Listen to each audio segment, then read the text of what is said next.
Wanita from the Online Business Academy, all about social media. We've done a lot in our business with social media, but I'm really looking forward to grilling Wanita on what, not, like a nice grill, where we get all the juicy tidbits out of Wanita about building your tribe, building your results online. So Wanita, I'm going to start with a big one, which is something that I haven't done a lot of. So I'm really interested to get your insights into this around why is it so important to build communities online?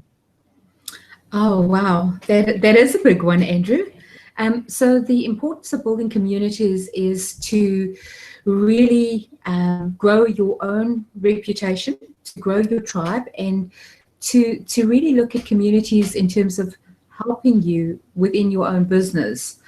And there's so many things that a community can actually do for your business, but it's growing the right communities, and it's growing the right people in your community for whatever you want to achieve in your business. Awesome.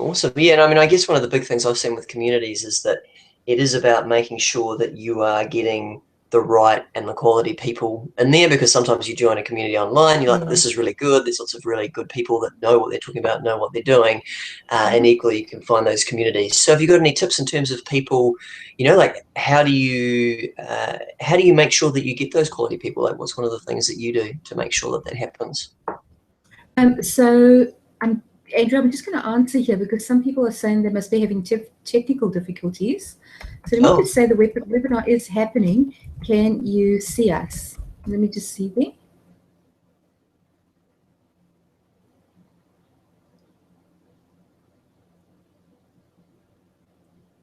And let's hope that they can see us, because we've got Janice and Cynthia on the line, and they're saying, is the webinar happening? I hope so. They must be having technical difficulties. Oh, I was looking for the chat, but I couldn't see it. It's on your right-hand side. Oh.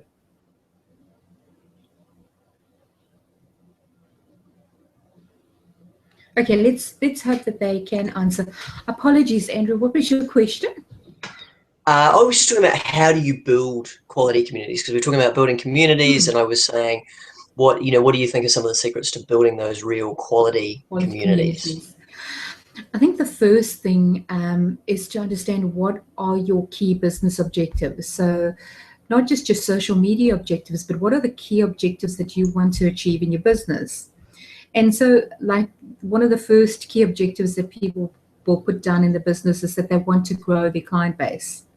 The next key objective that most people will put down is that they want to grow their income, because we're all in business to grow income, to grow our sales and things like that. If you don't have sales coming in, then you don't have a business.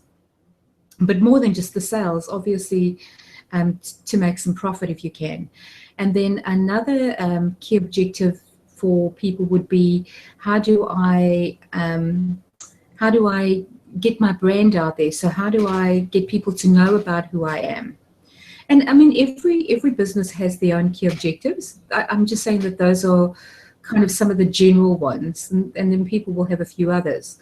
So if we take those three, and let's pretend that that was something that every company had looked at as a key objective, what you would then do is you'd then start looking at your communities. You'd start looking at places where people hang out, specifically to help you with some of that stuff.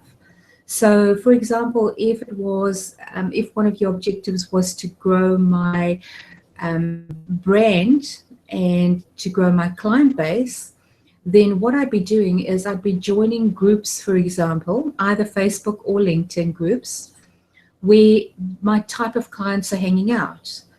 And where they're hanging out is where I would be then really giving some, interacting in the community. So becoming part of that community, becoming an active member of that community.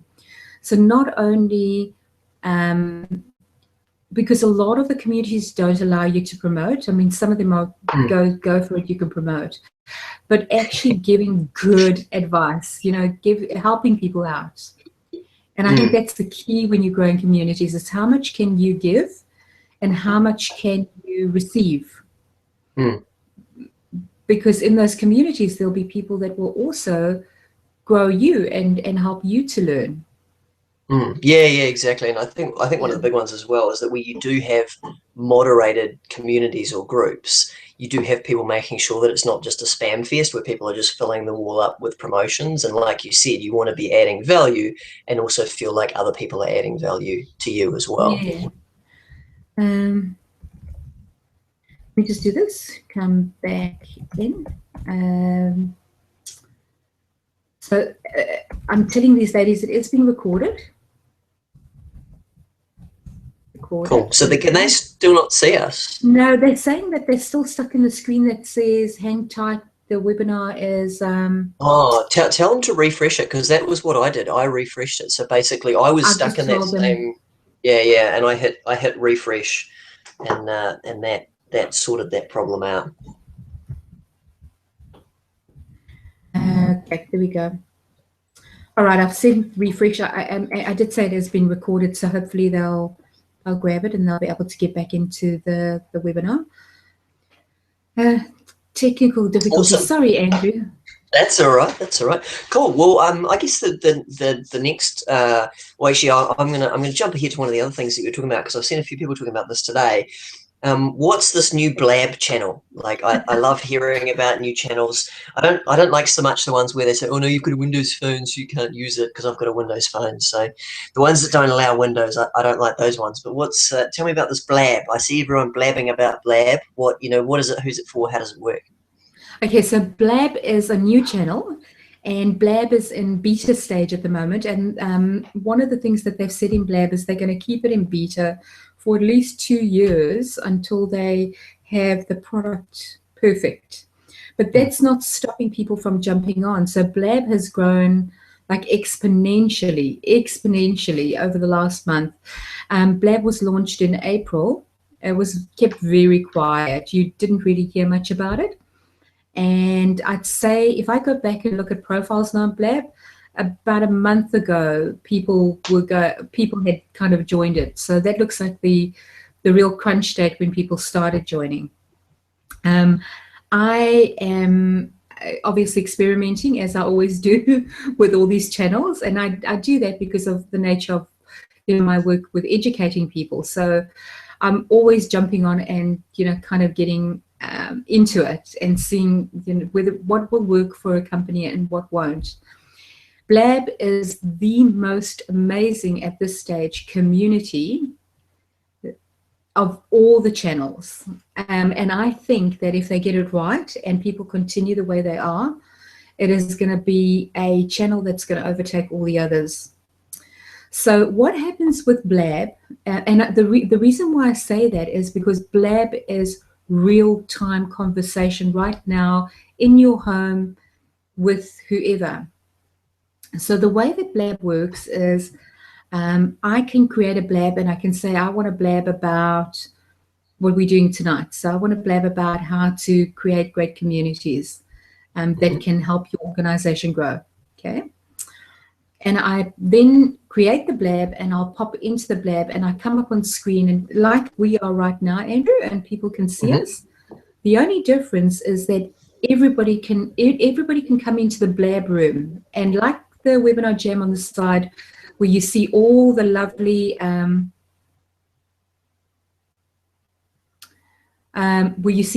comments on the side. Well, people are commenting in real time. Now, in a Blab room, you have 4 chairs. So anybody that comes into your room can actually jump into a chair. And while you're talking, they can join the conversation. And so you can fill all 4 chairs. People can come in and out of the chairs. And so if we were talking about community now, we would have somebody jumping in, telling us about their advice for how to build a community. And then they'd jump out and somebody else would jump in. And you'd kind of have this rotating thing going on. That's why I said it is real. Like it's the most authentic of the actual channels that I've seen. It's in your home right now, and you are actually blabbing. The beauty, I've been on Blab for 8 days today. 8 days. And I have, I think, 148 followers or whatever. which is Yep. pretty good for 8 days, right? I mean, it's pretty good for 8 days. But more importantly, and this is what I'm absolutely loving about Blab, more importantly, I am connecting on Blab with people that I have wanted to connect with at an extremely high level in social media, like the Marie Slopes and the Kim Garths and the Tweeting Goddess and all of them, you know, all of those guys. Well, on Blab, they just jump into the seats with you. Or if they're having a blab, you can jump into the seat with them and actually sit with them and blab. Like there's no restriction. Like it doesn't block. Wow. Whoever wants to go and jump into a seat and blab with one of those people. Now, I ran a blab. It was so successful. It was like extremely successful. I had about 160 views on it, and I had 30 people in a room at any one time, 30 to 35, which is pretty high. And the conversations were going crazy. In that, I had Tweeting Goddess just jump in on one of the seats, and she just sat and chatted, and because we were talking about what was your favorite social media channel and why. Because this was Twitter. And I was going, but why, you know? Why Twitter? And she was telling us all this stuff, and she was telling us all these cool things you could do on Twitter that I never knew, you know, little rules and things like that. So that is Blab. Blab is going to be something that I would be saying, if you really want to educate, if you want to get your name out there, if you want to build your reputation, but you got to do it right. I mean, with everything, you know, it's not about, and this is the interesting thing compared to, say, Periscope. Because Periscope has got great communities. Again, it's live in somebody's wherever they are, and you're showing people around on Periscope, right? So you build a community. People want to see whatever it is that you're giving. But if you don't do it right, then you get the wrong audience. And that's with any channel. So if you don't, you know, do things right on your channel or on your website or anywhere, you build the wrong communities. And so with Periscope, for example, with me, I was still I'm trying to work out, like, how do I teach people on Periscope? I mean, some people do it. They have their little Periscope there, and, you know, they're talking about, like that one with what's your favorite channel?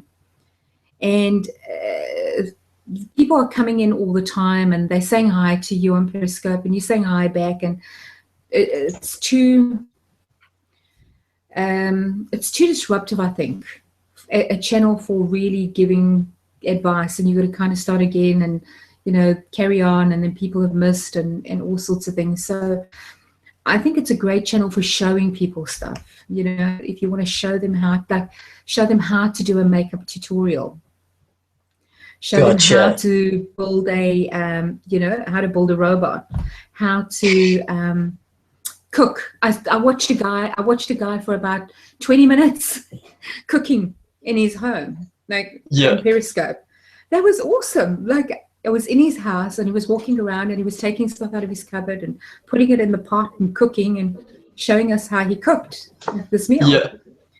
Awesome. But in Periscope as well as Blab, it's like invasive. It's in your style, you know. That's why I said they're such amazing community channels, because they're real. You don't get more authentic than that.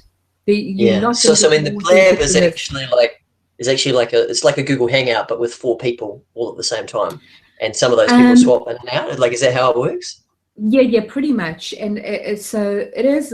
If you wanted to describe it like that, yep, it is. And you're just swapping in and out. You can change. You can, you know, and just chat. Like, people just chat. Interesting. I'm gonna have to check out the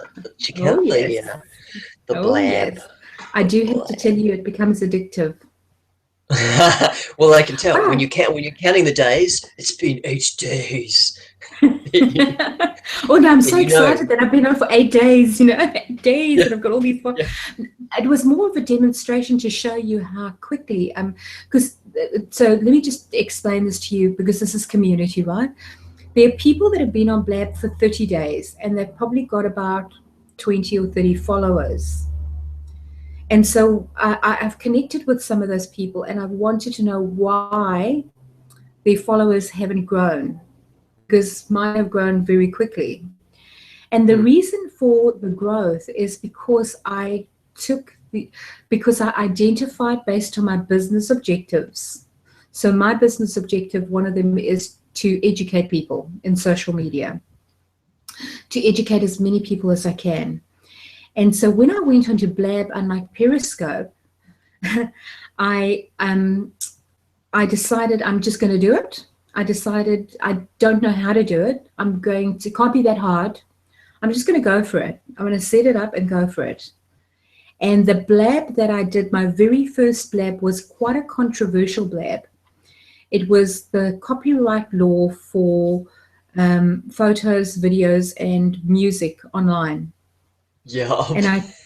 So it's very controversial, right? And I chose that because of all these questions that I get asked about it all the time. And I hear people saying, oh, you can change other people's content by 25% and then it's not copyright anymore, which is absolute rubbish. People don't do it.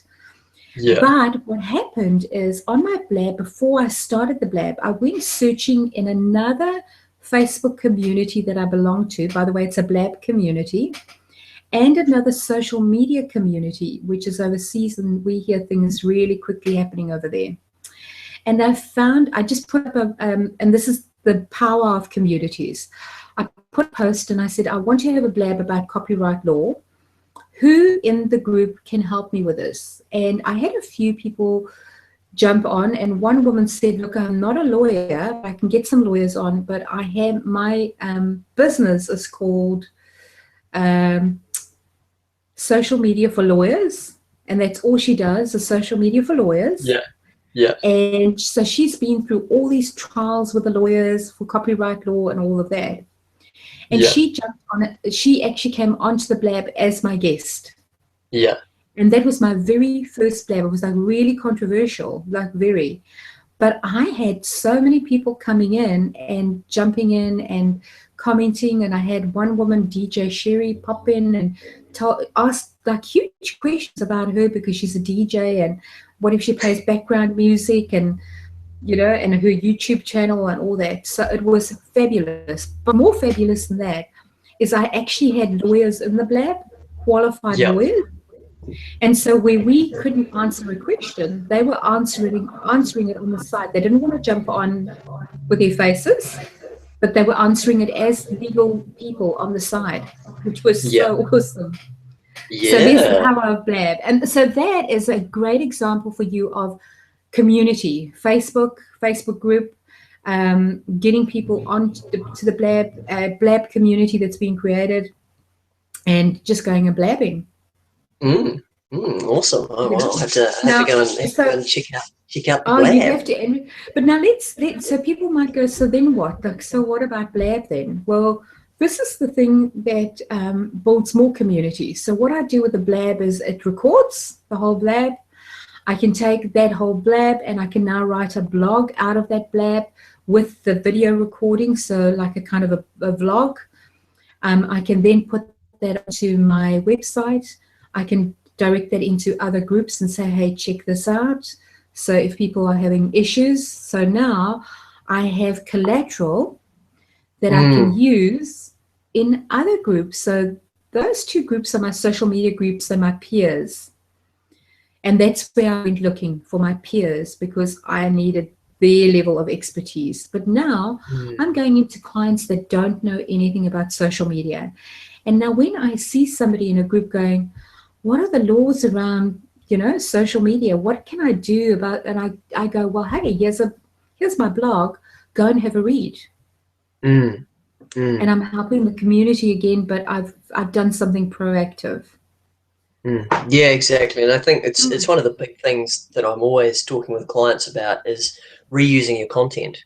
And also, like you demonstrated here, you don't have to create all the content. So you've brought in peers to help you create the content, but then you have the right to use the content, which is sort of ironic given we're talking about copyright and digital protection. Yeah. Well, obviously, so in terms of copyright law, anyone that records the content first they have the right of copyright. Mm. And people need to know that. So if somebody takes a video or a photo for you, then that, even if they've taken it for you, it belongs to them. The copyright belongs to them. Now, obviously, I mean, if somebody's grabbing your phone and taking a photo for you on your phone, like, who cares, you know? But where it does matter, like, for example, is like, we've got the conference coming up next week on Friday. Now, the videographer, I've actually signed a document to say that anything that he videos belongs to me, not to him. Because if I didn't sign the release document, the video does belong to, even though I'm paying him, even though it still belongs to him in terms of copyright law. So he has to release it. Yeah. I can't remember what I was researching something last week or earlier this week about exactly that, which was talking about how you could get someone, you know, you could hire someone online to do something for you, to create something for you, and they would actually own the copyright, even though you are paying them to create it for you, unless a waiver, like you're talking about there, or a release form has been signed. And I was sort of went, wow, that's fascinating, because most people would go, oh, if I pay someone on Fiverr for X, then I own X. But in actual fact, not so. So yeah, fascinating, isn't it? And that's why, like, big companies, when you're actually working in the organization, will get you to sign the contract saying that anything that you do within the organization belongs to the organization, not to you. But yes, small businesses, we don't know, like, we just take for granted that it's okay. We get somebody to do something for us and it belongs to us because we've paid for it. Not true. Exactly. Yeah, not true. Awesome. What else are we going to talk about? So I guess, oh no, you go. I was going to say, with communities, I think that, so, we're talking about building the communities and things like that, but I think something that people don't utilize in terms of communities and don't realize that they can do within their communities is, so you can be a leader and create a group, whether it's LinkedIn or Facebook, or you can create like Twitter parties or Instagram groups and things like that. It doesn't matter where you are, you can create groups, but groups where you can actually have the conversation. You can be the leader and create a group about, say, for example, health and well-being, a paleo group, a feel confidence building group, whatever it is. And you'll be surprised at how many people will join your group. Now, you're leading that group, so you've got to administer it really well. Make sure that there are no trolls, and make sure that you are keeping it. We know about the trolls, right? And make sure that you're keeping the group going. But as the leader, there's so much that you can do. Like, you can inspire people, so you can give information, and then you can ask a question.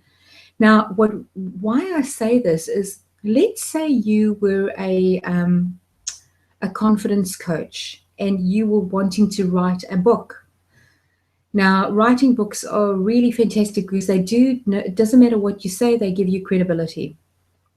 So you want to write a book, but you're not sure, like, you're not a great writer or anything else, like, you're not sure of how you get content. Go into your groups and go and ask questions. People will give you information. Take that information.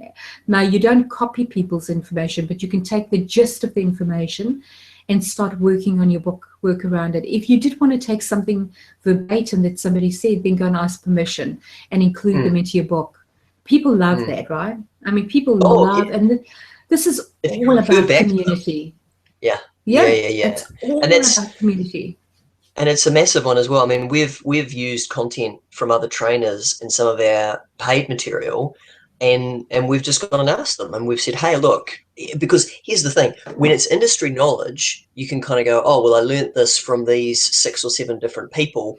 It's industry knowledge. It's not someone's specific material. But there's some stuff that we've found from particular mentors of ours where it's like, no one else teaches this. And if you go and search for it online, you won't find it anywhere.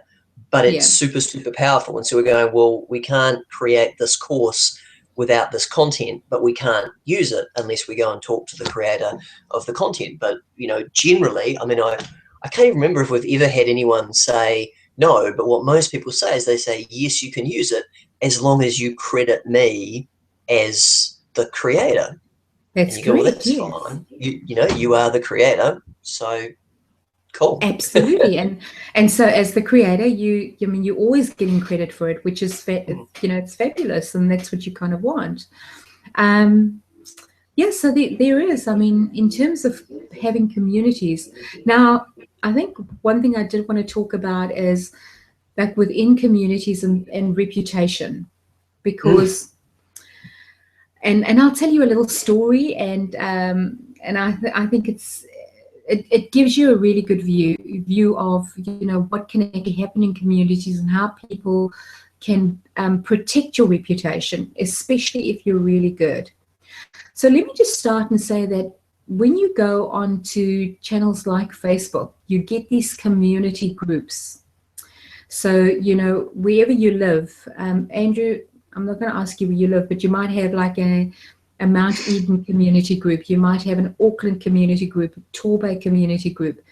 And these groups form to kind of protect their communities. So if you go onto them, you'll see things like, oh, did you see these people standing on the corner? They looked suspicious, or a guy was dumping something in the sea, and, you know, those kind of things. So a few things about the community groups. And I love this because people always tend, and no, let me rephrase, not people always, the majority of people tend to believe whatever's been written and kind of jump on the bandwagon and just go with the flow. Yeah. I'm encouraging you to just take a step back when you're in a community group and think a little bit further. So think, is this something that could be handled? Is it being handled correctly, and should it be in a community group? Because if somebody's dumping, you know, fish back into the, you know, the rivers or the sea or whatever it is, and it's illegal, then there's an authority that you should be contacting. Why write a community group about it? Go and report it to the authorities. So there are a lot of drama queens in communities that want to rile up the communities, and then the community gets riled up. And Yeah. And it doesn't like, actually fix the problem. It creates drama and no, noise, but just drama, doesn't. drama, drama. Yeah. That's it. Yeah. And then you find that the guy didn't throw a whole bucket of fish over. It was maybe one little thing, which is a completely different scenario, but it's now been blown right out of proportion. Yeah. A friend of mine was walking their dogs off the leash, and a little dog came up, and the dog yapped, and it went onto a community group, and they said, oh, these people with big dogs need to have them on a leash, and all of this, and people were just going crazy with this poor guy. And he went on and went, hold on a second, you don't even know the story, you weren't there, that's not the story, you know. So again, remember, in communities, people can cause drama, they can create you know, problems. So always think, is this something that I could report to the correct authorities, and is this the way to handle it? Now, the story that I'm going to tell you about reputation, and it's one of my favorite stories. In Alice Springs, there is a client of mine that has an ice cream shop, and the ice cream shop is really well known in Alice Springs. Now, for 8 years, they had never put up their price at all. And so they decided to increase the price of the ice cream by 10 cents. But the ice cream is all handmade, and believe it's absolutely delicious. And it was quite a hot day. There was a queue out the door, and there was a woman that came through, and she was really upset about the price increase, and she was pushing people out the way as she was coming in through the queue, pushed right to the front, ordered her ice cream, moaned about the price increase, walked out, like really had an absolute horrible you know, way of speaking. walked out the door and then went onto Facebook in the community and posted a horrible, horrible post about the ice cream shop. They're the worst ice cream shop. The ice cream is terrible, and how dare they increase their prices and everything else. And of course, the woman was beside herself and had advice on what to do. And so just said, you know, just wait it out. Let's see how the community reacts, and then we can jump in. Because if you're jumping in now, you're going to cause more anger with this Yeah. particular person. So I said, let's wait it out. And so what happened is there was the waiting out, and within an hour, there were over 153 comments on that post from Yeah. the community themselves. Yeah. And the post were things like, we were in the ice cream shop when you barged in, you're rude, you have no manners, that's not the way it was. And these posts went on and on and on, like on and on. Yeah. And I had a bit of a smile. I said, you know, this goes to what your reputation is like. And it also goes to that people are not stupid either. When they're Mm, seeing something as an act of unfair and they can mm, physically see it and they know that it's a good shop, mm, well, then they will stick up for that shop and they will stick up for you reputationally. mm, And mm, so this is one of the reasons why you build your reputation in communities. This is one of the reasons why you get people to know you. This is the reason why you get people to know who you are, because mm, they're less likely, people are less likely to give you a hard time if they know you than if they don't know you. mm, mm. Absolutely. And And I think also it comes back to if you're actually building that good relationship, people will go out of their way. I mean, there's a great yes. cafe at St Heliers that I go to that has great cafe, and great service. So really, really great service, and it's actually cheap. Like for being at St Heliers, Mm-hmm. I just get like a pot. You know, they put these beautiful pots of tea that they bring out down by the waterfront and stuff, and it's beautiful. Anyway, so very, very cheap prices, great, phenomenal service. And I just was looking for it on Google because I was telling someone to meet me there, and I'm like, I just want to check the address. Mm-hmm. So I looked it up, and I saw that they had a bad review on Google reviews. So I'm like, oh well, I'm going to go and do a good review because I go there all the time. I get great service every time I go there, and so it's Fantastic. like exactly. So I'll go and back them up because I'm like, I'm in there all the time. They're lovely. The owner's always in there. They're really nice. And I think that's the thing, because what sometimes will happen is sometimes, someone might just be having a bad day. It sounds like that woman was having a bad day and then she's taken it out on the ice cream shop. What will also happen, and I'm sure you've seen this, is people will do fake reviews or they'll leave fake bad comments that aren't Yeah. actually real. But if you've got a loyal fan base, like you said, where they know you and they know you as the person, they will step up to defend Mm-hmm. you, which is, as we both know, far more powerful than you actually having to step in and defend yourself. Absolutely. But look, there are times within a community that, things happen. I always say, I've seen troll communities, I've seen communities, and that goes back to whoever is managing the community. And I've Mm, seen them being handled really, really badly. So there are lots of mm, trolls and lots of things happening that shouldn't be happening. Just get out of them. Like, don't even go there. Get out of yeah. those kind of things. Hey, I didn't mention Google, and I didn't mention the Google groups as well. They are also phenomenal. So don't Oh, Google discount Groups. I them. haven't. I was going to say I haven't. I've done a little bit on Google Plus, but Yeah, most not in any of the groups. So you've done the groups in Google Plus. I mean, I've done them on LinkedIn and Facebook, obviously. Facebook. No, Google Plus has got some really great groups, and Google Plus. I think of all the channels, Twitter and Instagram, the hashtag has been created for that. Google Plus, the hashtag usage is really phenomenal, because if you hashtag something, you can find, it doesn't just look for the hashtag, it looks for similarities. Ah, So you can go find some similar kind of things happening within Google Plus. So the hashtag works pretty well there. I don't know what the future of Google Plus is going to be, because you can see that everything is being separated at the moment. So YouTube is being separated, Gmail's been separated. That's all happening. So there's talk that Google Plus may or may not survive. Oh, it's going at a. It's So fascinating though, because I'm like, some people I'm seeing way more active. I mean, there's a guy that I follow.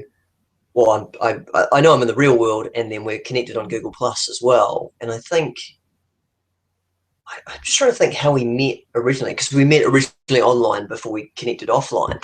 And yeah, on Google Plus, he will regularly get over 100 Google Pluses yeah, on his posts and stuff like that.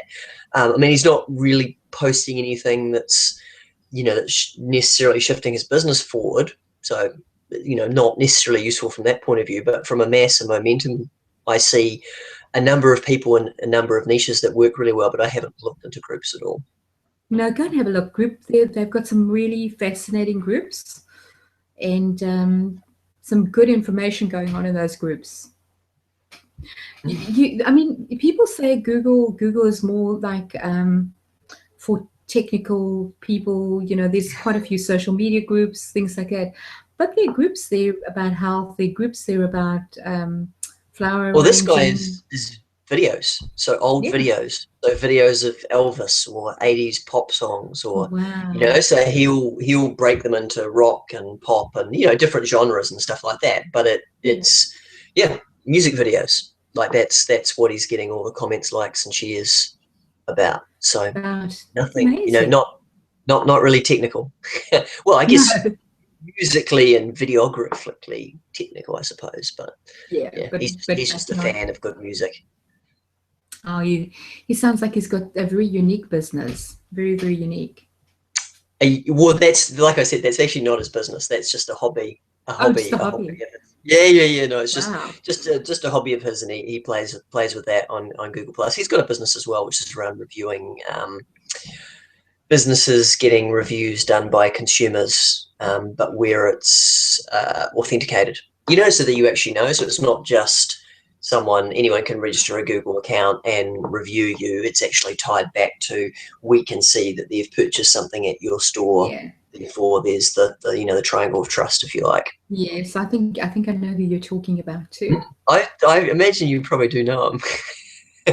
Lovely person, lovely, lovely person. Yes, he is. He Lovely is. person. Actually, you know what, Andrew, what I thought we could actually talk about as well, because we've got people sitting here in New Zealand, and one of the things that I haven't seen done very well is the offline networking into the online. So from offline communities into online Mhm. communities.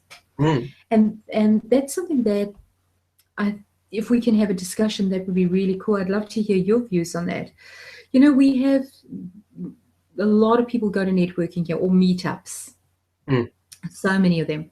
But I'm talking specifically now about the networking groups where you have these groups that meet either once a week, once every second week, once a month, whatever it is, and they commit to each other.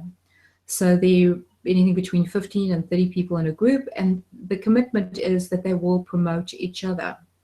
Mm.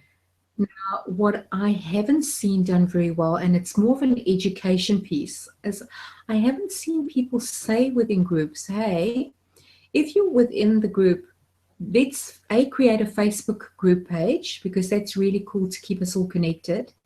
And Mm. then let's make sure that we all go and like each other's Facebook business pages. Let's make sure we link up on LinkedIn. Let's make sure that we are connected in any other channel that we have. Generally, Mm. people will have Facebook and they have LinkedIn, right? But if Mm. you've got other channels, let's do it. Let's make sure that we are all LinkedIn and connected. And Mm. and I'm going to take this one step further, and this is a bit of a controversial. Be on my actual Facebook page. So be a friend of my Facebook page. Now, the Mm. reason why I say that is because the objective of those networking groups is to promote each other and to help each other. Mm. Now, often, if I'm in a networking group, there's about half the group that I know that I'm never really going to do business with, not because of that me personally would never do business with, but that doesn't mean that I'm not going to come across people that need those services. So typically it'll be an accountant because I already have my accountant. So I Oh, already have an exactly. accountant, right? If you've got a good printer, it's like me. I've got a really good printer. I send him But there's a stuff. He print, couriers it back to me. yeah. So there's a print in the group and an accountant. You really want to help them, but you can't.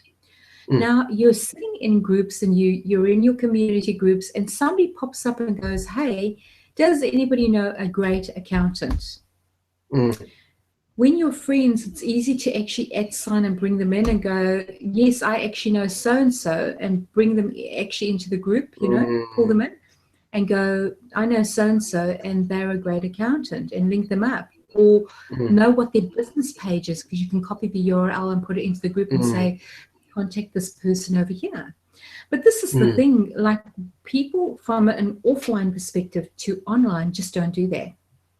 And I'd love to see that happening more. I'd love to see our offlines really meeting online and really supporting each other, because there's business online and it's happening all day, every day in these communities. Yeah, I mean, I think that the first thing is I agree 100%. I think there's a lot of business groups, like you said, whether they meet weekly, fortnightly, or monthly, whatever it is, where there's not a lot that happens in between those meetings. And so depending on how those meetings are run, they can generate some good referrals while you're there, but then there's nothing happening between the meetings. And ideally, it should be, it's a relationship that should happen all the time, not just when you're there for that hour or 2 hours for breakfast or dinner or drinks, whatever it is. One of the fascinating things I've seen is that there are a few people now that are trying to go the other way, that have built a really good community on Facebook or on LinkedIn that are now trying to turn it into a paid membership that might be offline or might even be online but off Facebook or off LinkedIn. The only person I can think of in New Zealand is there's a guy, Jay Best, and I imagine you know Jay. I know Jay, yeah. And so he's run, there's a number of online groups that I've seen him running on Facebook that I'm a member of those groups. And then he's got offline meetups that he runs. And that seems to be working quite well, where there are people but again, it's not so much people promoting each other. And that's where the real power comes in. I mean, I had, in the early days of Facebook, I had a group of about 4 or 5 of us where we were, keeping track of what each of us was doing, and we were liking and promoting each other's posts where appropriate, so like if, say, you were in my group and you posted something and I went, oh, that's not of interest to my tribe, or maybe I don't agree with what you're saying there, then I'm not under any obligation to like everything you do or share everything you do or comment on everything you say or anything like that. But it's simply saying, hey, let's help and support each other. And that worked really well. But I think the thing that you find is that there's some people that you work with that get it and really have your back and help you, and then there's other people who don't. And I think that, to me, that's always the challenge, because you need to make that commitment and make it work. I think one of the other areas where it becomes fascinating as well is, how do you choose? Because obviously I've got a big network of people. I mean, we have webinars for our clients every Monday afternoon. On the Monday afternoon webinar, someone was saying, can you recommend me someone technical? Now, I know dozens of technical people, obviously including you, and I'm going, well, how do I choose? And what I normally do is I normally kind of go, oh, well, let's look at the person and let's think about the people that I have in my network, that who would be the best fit for what that person I always go fit. Who's the best fit? Yeah, exactly. And there's nothing wrong with saying who are the best 2 or 3 fits if you've got the choice. Yeah, exactly. Because then that gives the client choice and they can phone and have a conversation and see who they want. Yeah, exactly. Awesome. One of the other questions that I had before we wrap up, because I said that I noticed the time is ticking, as it always does when you and I keep chatting, was let's discuss some of the coolest things that we've done with social media, because I think often when I talk to people about social media, they get these blinders on, and it's like they go, you're talking about my Facebook page if I sell a consumer Yeah. product, and you're talking about my LinkedIn company page or my LinkedIn profile if you're talking about business. And obviously that's not my experience. I'm sure it's not your experience either, but I'm Gosh, and interested for us to kind of, I wouldn't be in this business if it was. Hey? yeah, exactly. So I'm interested for us to share some stories of Cool. the unusual connections and things that have come out of social media. So do you wanna go first? I'll throw you that. Okay. I'll start, you go, and then I'll go, and you. How's that? I think so. If I had to say to you, for example, LinkedIn has been really powerful for connecting for specific people and for specific objectives. So, really connecting with people. For my social media conference that is coming up next week on the 18th of September, I connected with Anna Stretton. And the reason why I did that, I wanted her to come as a speaker for Mm-hmm. two reasons. The one is I had seen her previously at a conference, and she's really dynamic as a speaker. The Mm. second reason is I went and had a look at what was happening on her social media. So I wouldn't have her at the conference as a speaker if I thought her social media was absolutely rubbish. And I was quite pleasantly surprised at the way that they were engaging on their Facebook pages, because they were doing this real community engagement. Now, not in a group, but on their actual Facebook page. So they Yeah. would do this thing where people would go into the change room, come out, they take a photo of the person, and they go, "How do I look?" And then people comment like, "Oh, you look amazing. Oh, you look." Do I know the person? No, but yeah, I'm giving a comment, right? And so you're building this community all the time, because remember, the more you're commenting on posts and things like that on people's pages, the more you're being seen. Mm. And Mm. that's how you're building your profile. That's how you build your profile. And Mm. so I went into LinkedIn. I tracked her down. She was not a connection of mine at all. And Yeah. I connected with her. And surprisingly, she accepted the connection, which was really cool. And then I went Mm. in and I said, "Look, hey, I really love what you've done. I listened to you in a talk." And she accepted the connection because I was connected with people that she knew. Mm. Mm. So that's the thing. I mean, she's not going to connect with you if there aren't any other connections. So, and I gave her a beautiful, and this is the next tip, is not to go into LinkedIn and then give people this big sales pitch. So I made Yeah. it really personal. I went, "Hey, you know what? I really love what you're doing. I'm running this conference. I would be so honored if you could talk at the conference. These are the details. What do you think?" Mm. And she came back literally the next day, and she said, "I'm happy to do it. And this is my fee, and this is how I work." Now, the lovely thing about Anna, and I'm going to say that publicly, is that her whole fee is getting donated to her charity of choice, which is Raw, and that's Oh, where awesome. everything goes. Yeah. So the whole fee gets donated, which I think is absolutely amazing. Yeah. But that's a really good example of using LinkedIn and as a way of connecting with someone that you would never have dreamed would even have connected with you, and then getting them to talk at your conference Mm. is a huge Mm. big deal. Yeah. By Yeah. the Yeah. way, Exactly. I did the same thing for Facebook and Google, and I did that through Facebook and LinkedIn as well. Awesome. Awesome. Yeah. Cool. Yeah. Well, I'm gonna tell a similar story for my first story. So, back in, I think it was about 2011. So going back a few years now, there was a guy called Mr. Facebook X who was being promoted by Uh, Frank Kern and Eben Pagan and Ryan Dice and all those really big internet yes. marketers. And I was on a webinar with him, and like I listened to the webinar, and I took away the stuff that he taught on the webinar, which is a free training like this one. I took it away and I used it, and I went, wow, this is great. It really improved my Facebook results from my ads. Hmm. Eventually, I found out that he was a guy called Nick Peel, and he lived in Australia. Well, actually, I knew he lived in Australia because he talked about it on the webinar. Anyway, so I noticed that a few of my friends in a group that I was on Facebook had connected with him. And so I went, oh, I'm going to connect to him. And like you, I personalized and I said, oh, hey, I was on this webinar, and thought it was great and got these great results. And, thank you so much. Would be great to be connected with you on Facebook. So we connected and had a few conversations back and forth and stuff like that. And again, because I was in the group that he was in, he then invited me to be part of a beta group. So he was creating a webinar training on how to run webinars. And he said, hey, I'm going to get a whole bunch of beta people to do it and review it. And I got invited to be part of it. So I went, awesome. So went through, did it, used it. Now, there weren't that many of us that actually used it.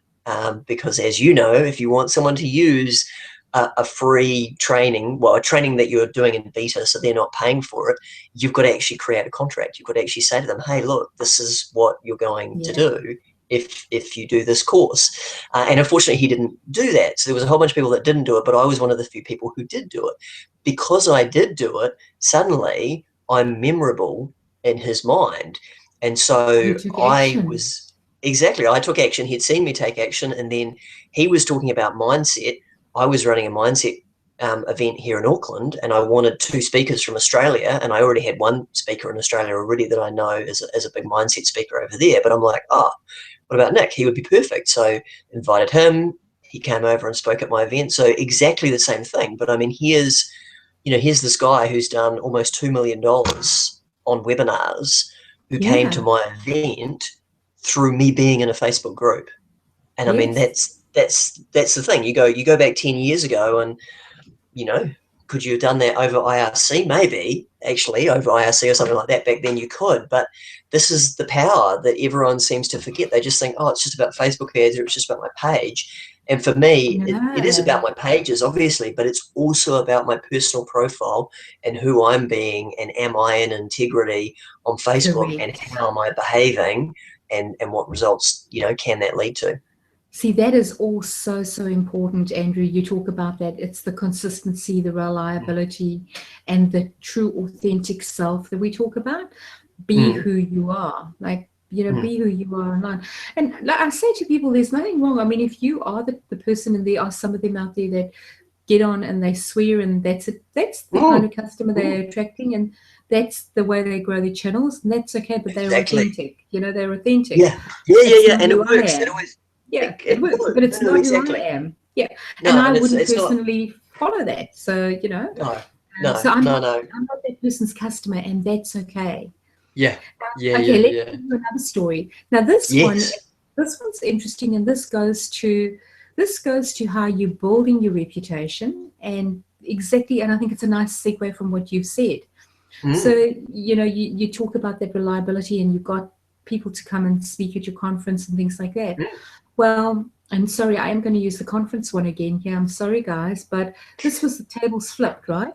Because I've been consistent online, and I'm in my groups, and people meet me and they go, and they've never met me in real life, and they go, I saw you online, and you're all over the place, and they'll say things like, but recently, I've also had the opportunity of being on TV, and I've had the opportunity of being on the radio, and I've had the opportunity of being in a few magazines.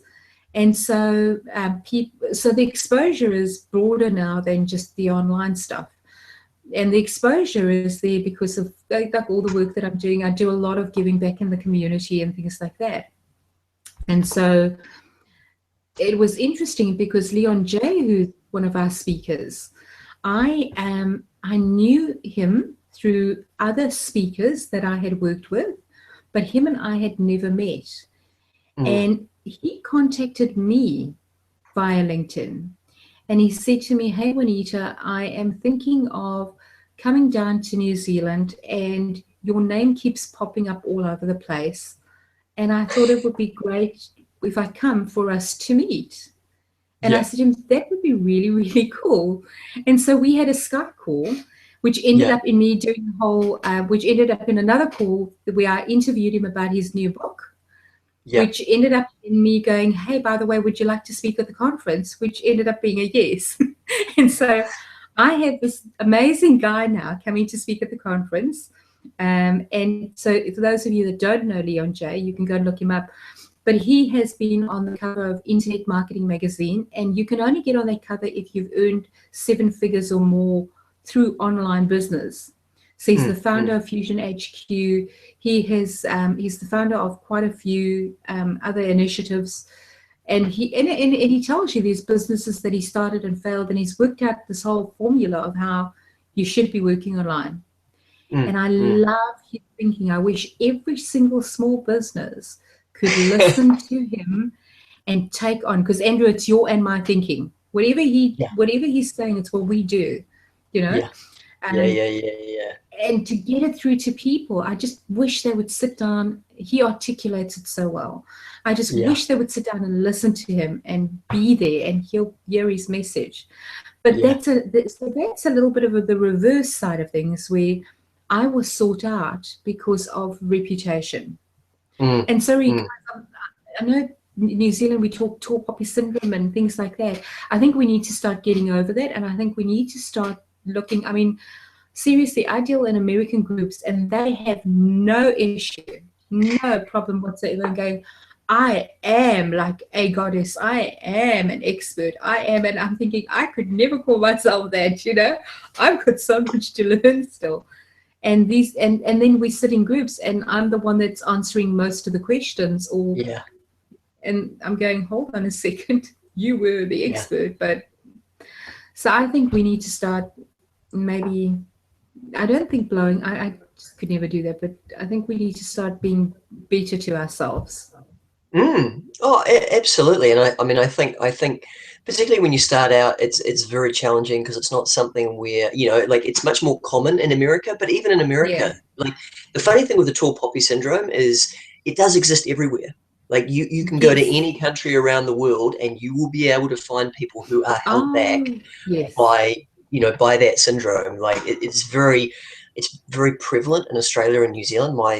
Our first business mentor in Australia, Brendan, used to call it the great rush to the middle.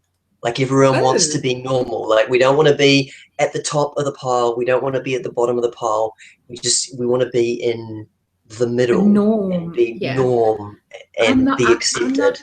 I'm not afraid to be at the top of the pile, guys. I'm not. If I'm helping, no, seriously, if I stand up because I'm educating and helping people, and I can do good by doing that, I'm happy to do that. And I'll never change for it. You know, I'll never change. But if it means that it is a way of helping more people, then I'd love to be there. Absolutely love to be there, because I think if you can get there, the more people you can help. So your turn to tell a story, Andrew. Yes, my turn to tell a story. Well, I'm going to tell the story this time of using Facebook ads. So we've used Facebook ads a lot over the years, and I think one of the keys that a couple of keys, a couple of specific takeaways for people for tonight is, number one, don't just blanket your ads. So very occasionally it will work. Very occasionally it'll just work to go, oh, I'm going to, you know, target females in New Zealand 35 to 45, and you'll get some, you know, like, you just happen to have the right niche that it works. But most of the time it's about creating multiple ads, testing it across multiple audiences, and working out what works, and not making presumptions, but actually testing it. You know, for me, I often kind of thought, oh, you know, women will click on images of men, and men will click on images of women. Now, you know, for obvious logical sexual attraction reasons. Now, sometimes that is the case, but often it's not.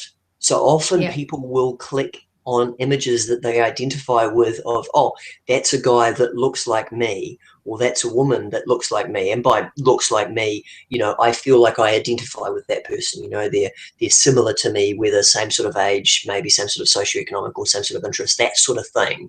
And so often where we think, oh, I'll show a sexy, racy image of a woman to get a man to click, isn't always true. I think one of the other things that's crucial is to go, you know, test and measure. Like, a lot of people, they just kind of want the one strategy, and it's like, forget about the one strategy. I mean, for our webinar masterclass, so we did ads, and I spent a lot of money. Don't ask him how much money I spent on Facebook ads, but spent a lot of money testing it. And here's the fascinating thing is, I kind of went, so, you know, we'll do a simple ad that's just like, you know, webinar not converting, join our free live training. And I kind of thought that would work pretty well, because I know a lot of people out there that are running webinars that aren't converting. You know, and there's always different gaps. You know, like some people have lots of people on there, low conversion. Other people have no one on there, but a good conversion. And so there's always different problems. And the ad worked all right. And then I had like a longer post that then, you know, gave a bit of value, and then sent people to the webinar, and that worked a little bit better. But the ad that actually worked the best, which is completely counterintuitive, was long ad, so lots of, you know, good content helping people out, to a free report. And you will have seen this funnel online, I'm sure, Wanita, where it's like content to a free report, and then on the thank you page for the free report, they then offer the webinar. And you know, like I've got stacks of books on psychology, and I know why that works, and I know why it works, even though it seems counterintuitive. But that was the best ad for us for that webinar. The fascinating thing is that we've seen with other webinars that sometimes the shorter funnel is better. So it depends on the target audience. You know, people want the one size that fits all, and it's like, it depends. It depends on the context. It depends on who your client avatar is. It depends on what your offer is, which is why you've got to test and measure those different funnels. But yeah, most of our events, we've had anywhere from 10% to 50% of the audience have come from Facebook ads. We've even had people fly in from Australia. So we're running like a one day workshop here in Auckland, and we've had people fly over from Australia for that 1 day workshop. So yeah, can highly recommend Facebook ads. Yeah, and I'm going to add to that, just from the perspective of people kind of thinking different about ads, because this makes people think a little bit differently. People get really scared of spending the money on an ad, but the thing that you've got to work out is you've got to work out ultimately what is the cost per item. So, for example, if you're selling tickets to an event and your tickets are $69, and you're spending $10 per lead, so it's your cost per lead, right? You're spending $10 per lead. In other words, those are people that are, or $10 per client, because those are people that are actually paying to attend your event. Then $10 off your 69 gives you 59. If you can fill a room like that, so that's a great cost per lead, you know, or cost per client. So you start thinking about things like that, and that's what you've got to kind of work out. So I say to people, if you have got a high ticket item, so for example, in the social media conference at the moment, Facebook ads are working, and the carousel ads are working really, really well, by the way. But nice. Carousel ads working really, really well. So they're the ones that spin around, you know, you can go click, click, click through. But the cost for us per client is $80 a client, okay? Yeah. But then the cost for the ticket is $497. Yeah. So it's like, hand over $80 to get $500 back, effectively. So would you do that? Of course you do that. Yeah. And so this is the kind of thing that you got to work out. What is your cost per client? Because if your cost per client is a good cost per client, it's worth it to do the ads. You know, go and do them. And Facebook advertising is phenomenal, like really, really phenomenal. You know, you can get quite a few in. Which Andrew, I think we're going to close off now. But before we close off, you have an offer to make to your people. Yeah, absolutely. So I'm going to be at the conference next Friday, the 18th of September, which is Wanita's one-day conference. I think the really big things that I love about the conference is, number one, the quality of the speakers. So as we've talked about some of them tonight, so we've talked about Anna Stretton, we've talked about Leon J. I'm very excited about Leon. Like, I followed a lot of his early stuff online. So he's been marketing online for years and years and years, done multiple million-dollar and multi-million-dollar launches. And so he's an expert when it comes to building businesses online. And so if that's something that you want to do to build your business online, then you have to be there. And the other reason that you have to be there is because this is a training event. So this is not, like some events, they'll kind of get people in the room and they might charge, $20 or $100, but they get people in the room to then upsell them into the back end. There isn't a back end here. So this is a training event. No. So, the tickets are $497 because you're going to be learning from all these amazing speakers how to build your business online, like on Facebook, on all the social media sites. And we do have a very special offer because obviously Wanita has kindly offered a special for our clients, for our fans, for our tribe of $200 off the ticket. So you can use our code, which is AMA, short for Amazing Business, to get that $200 off your tickets. And I'm looking forward to seeing a whole bunch of you there next Friday. Yeah.